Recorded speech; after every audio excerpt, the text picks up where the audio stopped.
তরুণ প্রজন্মের চাহিদার কথা বিবেচনা করে ইন্টারনেটের দাম কমানোর পাশাপাশি দেশের সব মোবাইল অপারেটরকে মেয়াদবিহীন ইন্টারনেট প্যাকেজ চালু করার আহ্বান জানিয়েছেন ডাক, টেলিযোগাযোগ ও তথ্য প্রযুক্তি মন্ত্রণালয় এবং তথ্য ও সম্প্রচার মন্ত্রণালয়ের উপদেষ্টা মোহাম্মদ নাহিদ ইসলাম।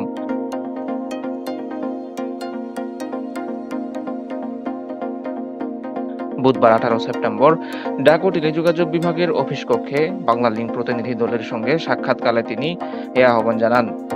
নাহিদ ইসলাম বলেন, তরুণ প্রজন্মের চাহিদার পরিপ্রেক্ষিতে ইন্টারনেটের দাম কমাতে হবে, পাশাপাশি মোবাইল অপারেটরদের মেয়াদবিহীন ইন্টারনেট প্যাকেজ চালুর চেষ্টা করতে হবে।